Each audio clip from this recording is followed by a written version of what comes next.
मित्रों, Donald Trump के pilots को एक भारतीय की तकनीक ने बचाया है, तो ट्रंप के खास दोस्त एलन मस्क को भारत में नो एंट्री का बोर्ड देखना पड़ गया है। खुद को तकनीक की दुनिया के शहंशाह कहने वाले एलन मस्क के लिए भारत ने अपने दरवाजे क्यों नहीं खोले? कैसे भारत में मस्क की उम्मीद होल्ड पर है? इसके बारे में आज आपको विस्तार से जानना चाहिए।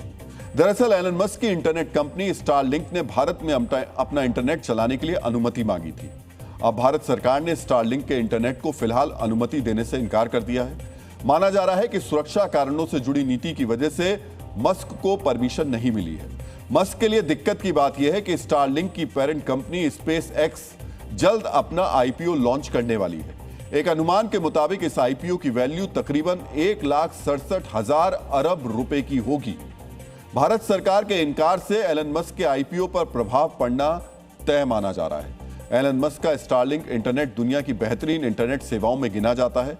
इतना ही नहीं, दुनिया के 164 देश स्टारलिंक की इंटरनेट सेवा का इस्तेमाल करते हैं। इसी वजह से सवाल उठता है कि आखिर सैटेलाइट आधारित तेज इंटरनेट सेवा को भारत ने अनुमति क्यों नहीं दी? इस सवाल का जवाब है मस्क के इंटरनेट का काला इतिहास। मस्क की कंपनी कहने को तो इंटरनेट सेवा देती है, लेकिन असल में यह दूसरे देशों में अमेरिकी एजेंडा और दखल को हवा देती है। स्टारलिंक की इस कारगुजारियों का सबसे बड़ा सबूत है ईरान वॉर। मित्रों, युद्ध से पहले दिसंबर 2025 और जनवरी 2026 में ईरान के अंदर सरकार विरोधी प्रदर्शन हुए थे। प्रदर्शनों की वजह से ईरान की सरकार ने इंटरनेट सेवा बंद कर दी थी। इसके बावजूद प्रदर्शनों के वीडियो दुनिया के सामने आए थे। इसके पीछे एलन मस्क के स्टारलिंक का ही हाथ था। ईरान के पड़ोसी देशों से तस्करी के जरिए इंटरनेट टर्मिनल ईरान के अंदर लाए गए थे। चूंकि स्टारलिंक एक सैटेलाइट आधारित इंटरनेट है, तो टर्मिनल मिल जाने के बाद इसे रोक पाना तकरीबन नामुमकिन है। स्टारलिंक के इंटरनेट के जरिए ही अमेरिका ने प्रदर्शनों के वीडियो बाहर निकाले और दुनिया में ईरान विरोधी प्रोपेगेंडा को अंजाम दिया।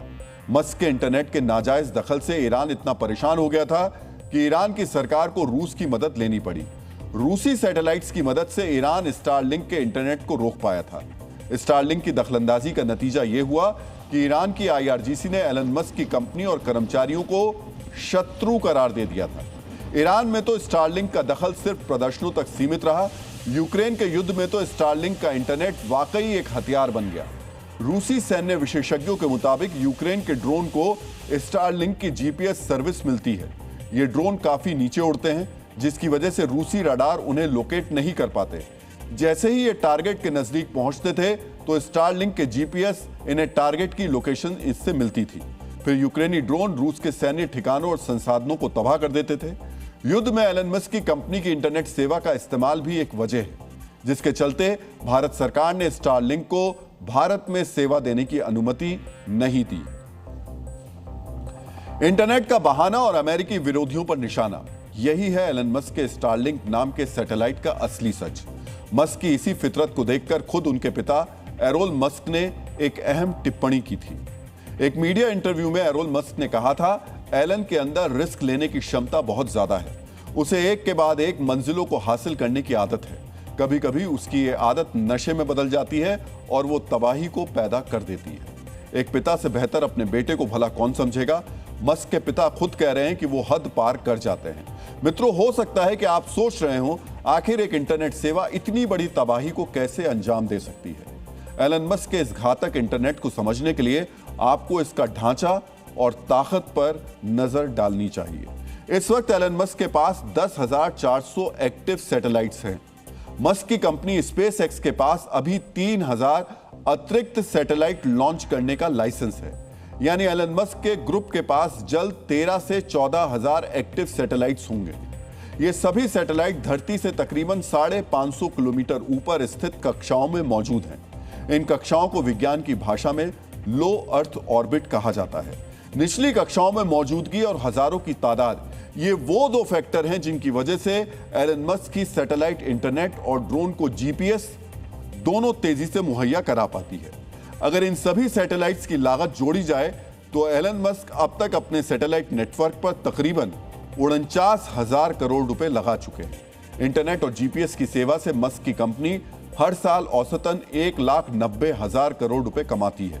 यानी इंटरनेट के जरिए न सिर्फ मस्क को मोटा पैसा मिल रहा है, बल्कि अमेरिकी सिस्टम के लिए काम करने से उन्हें पावर भी हासिल हो रही है। एक तरह से एलन मस्क के अंतरिक्ष में इंफॉर्मेशन का कमांड सेंटर उन्होंने बना दिया है, एक ऐसा कमांड सेंटर जो किसी देश में सेवा देने के बहाने उस देश के डेटा और इंफॉर्मेशन तंत्र पर कब्जा भी कर सकता है।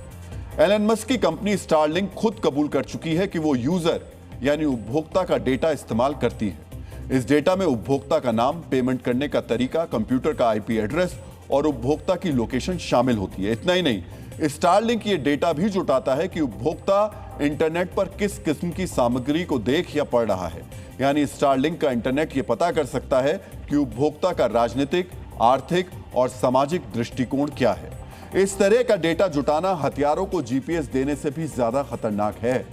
जरा कल्पना कीजिए, अगर 140 करोड़ हिंदुस्तानियों का डेटा स्टारलिंक के हाथों में पहुंच जाए तो वो आसानी से जनता, राजनीतिक या आर्थिक दृष्टिकोण को प्रभावित कर सकता है। ब्राजील में स्टारलिंक के ऊपर सोशल मीडिया के जरिए कथित राइट विंग को उकसाकर दंगा करवाने के आरोप भी लग चुके हैं। करोड़ों भारतीयों का डेटा सुरक्षित रखना भी एक वजह है जिसके चलते एलन मस्क की कंपनी को भारत में एंट्री की इजाजत फिलहाल नहीं दी गई।